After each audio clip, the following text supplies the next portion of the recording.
Olá, seja bem-vindo a mais um vídeo da nossa playlist de interpretação da norma ISO IEC 735. Eu sou a Silvia Romão, sou fundadora da SR Consultoria, e hoje nós vamos explicar então sobre o item 5.4 e o item 5.5c, dando continuidade à interpretação do requisito 5 de estruturas da organização. Iniciando no item 5.4, o 5.4 ele traz duas questões. A primeira delas é a quais requisitos, quais exigências o laboratório deve atender, né? O sistema de gestão do laboratório, baseado no referencial normativo 1745, qual que é o foco dele de atendimento, a quais requisitos ele precisa, então, atender. Seguindo, então, aqui nos requisitos que o laboratório deve atender, o primeiro seria os requisitos deste documento, ou seja, os requisitos, né, desse próprio documento, que é o referencial normativo, que o laboratório vai basear o seu sistema de gestão, que é ISO IEC 17745.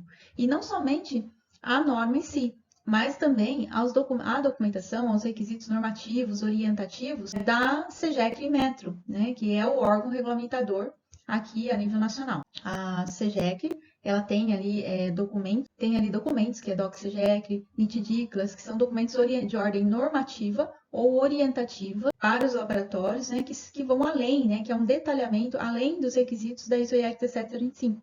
Então, essas normativas orientativas, elas também devem ser seguidas, porque é o órgão que vai acreditar, vai atestar, então, que esse laboratório, esse organismo, está apto, então, ele tem competência do pessoal e confiabilidade nos seus resultados. O segundo, dos clientes do laboratório. Então, todos os clientes que eles atenderem, né? E aí a gente chama um pouquinho aqui a atenção, que pode ser um cliente interno, pode ser a própria organização. Se esse laboratório está inserido dentro de uma organização maior, como é o caso que eu sempre gosto de dar, um exemplo, que é o laboratório de primeira parte, que é um laboratório de controle de qualidade dentro de um pátio industrial, ele vai ter que seguir ali as exigências da própria organização interna, né, com relação às questões que ele vai atestar, que ele vai relatar os resultados. Como que a gente pode traduzir isso? Então, por exemplo, normas técnicas de produto. Então, a fábrica vai ter uma demanda, vamos supor que seja uma demanda para exportação, e ele vai exportar lá para, sei lá, continente europeu. Lá na Europa tem o selo, que é o selo CE, Comunidade Europeia.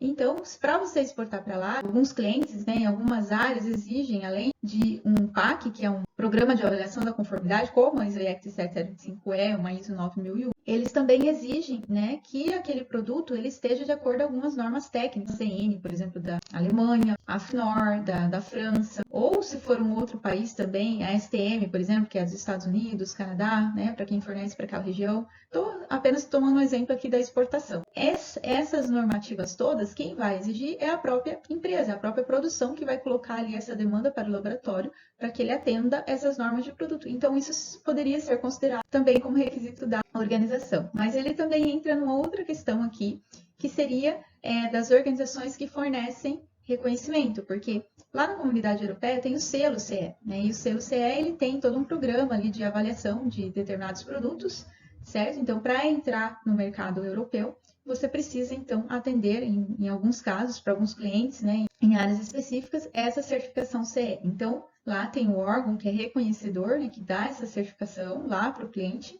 e aqui o cliente vai inspecionar segundo esse selo CE, tá? Os produtos que vão ser entregues para ele lá, né? Pode ter essa questão aí de reconhecimento. E entra aqui também as autoridades regulamentadoras, ó, tá? Então, a gente falou aqui dos requisitos deste documento, que é do próprio referencial normativo, dos clientes do laboratório, que são os clientes externos, né? E o próprio cliente interno, quando é o caso do laboratório ser um laboratório de primeira parte, das autoridades das organizações que fornecem reconhecimento, como órgãos certificadores, que eu dei um exemplo de fora, mas pode ser, por exemplo, um certificador ISO 9001 também, que ele tem implantado, a ISO 9001, a 14, a 45001, que é da área de saúde e segurança ocupacional. Então, esses órgãos aqui são órgãos de reconhecimento, são certificadores.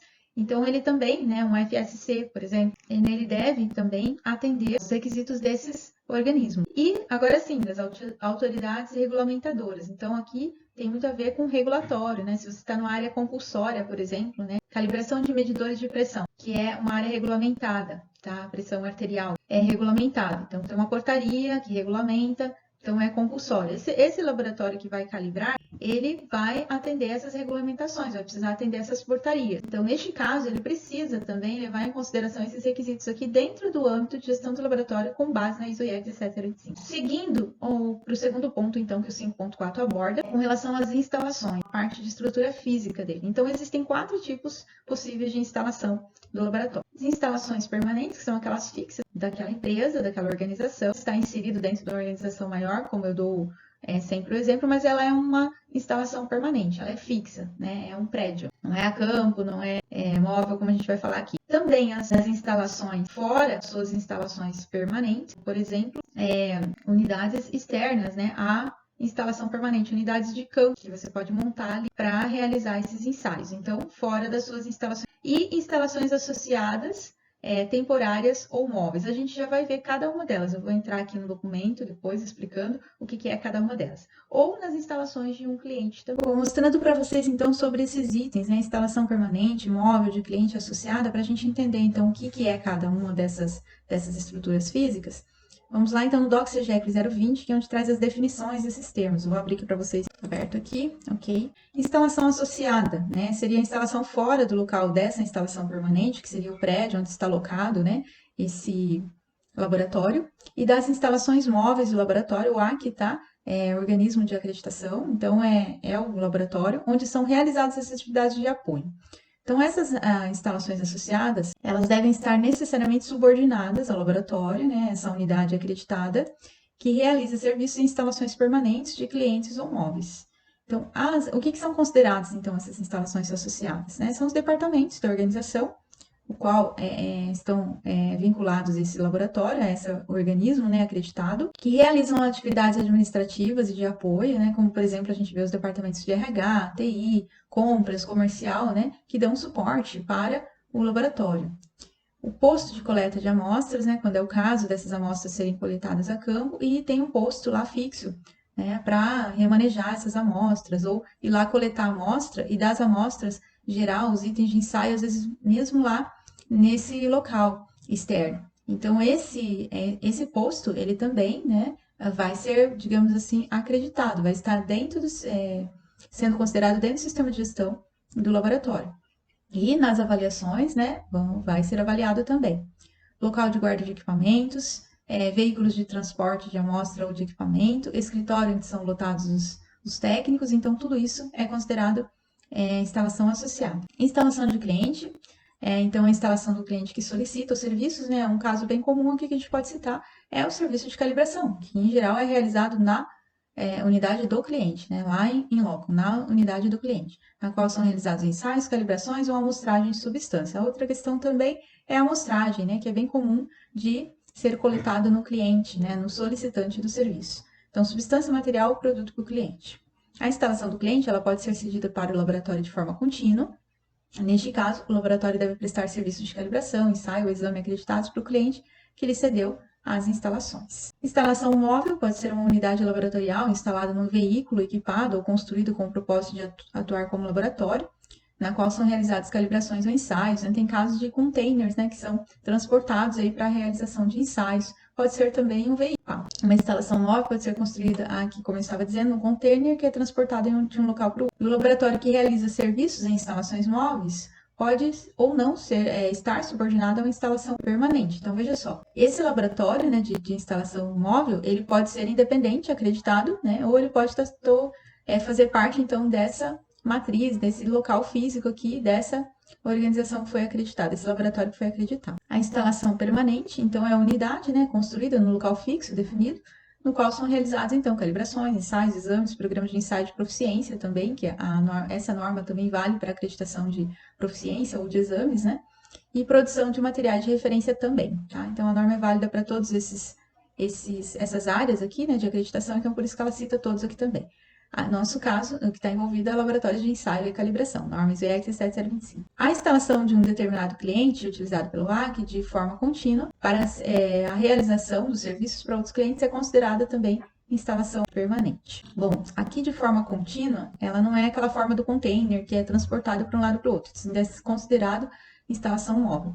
Mas digamos que tem uma unidade que fica por um determinado tempo, por alguns anos, lá instalada naquele local, né? Então ela é considerada instalação permanente também. E a instalação de um determinado cliente, está lá a unidade instalada para, vamos supor, vamos dar um exemplo de novo, para retirar amostra ou para fazer um serviço de calibração, mas o mais comum aqui eu posso citar é a retirada de amostras, né, de itens de ensaio. Essa instalação está lá, está fixa, ela pode também ser considerada uma instalação permanente. Para esses 4 tipos de instalação que estão envolvidas as atividades do escopo de acreditação, esses 4 casos, então, devem ser cumpridos os 4 tipos de requisito que a gente mencionou no início do 5.4, então, requisitos de cliente, requisitos de órgãos reconhecedores, organismos regulamentadores e de clientes. Iniciando, então, o item 5.5c, lá em 5.3, na terceira aula no terceiro vídeo explicativo do requisito 5 de estruturas, o requisito 5.3 ele pedia para o laboratório documentar as atividades do escopo de acreditação. Então lá ele já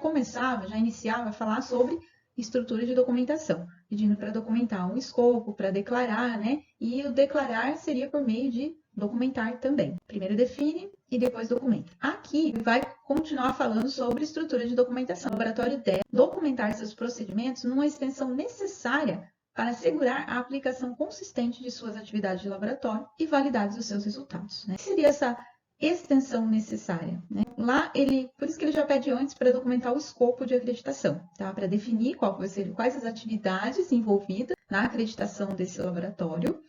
E aqui ele já vem pedindo para documentar a extensão necessária, ou seja, tudo que estiver relacionado ao escopo de acreditação, sejam documentos, sejam registros, evidências, tudo que for para evidenciar a aplicação consistente desse sistema de gestão e da execução dessas atividades de laboratório, lembrando que atividades é a calibração, ensaio, amostragem que ele realiza, né, o análise pode ser, tudo que for necessário para validar, né, a confiabilidade desses resultados, é necessário que seja documentado. A norma 17 ISO IEC 17725, versão 2017, então depois que houve a mudança da versão 2015 da norma ISO 9001, essas normas de sistema de gestão elas deixaram de ser um pouco mais prescritivas, né? Ou seja, não precisa documentar, mas não precisa descrever tanto, ter tanto procedimento, tanta documentação escrita.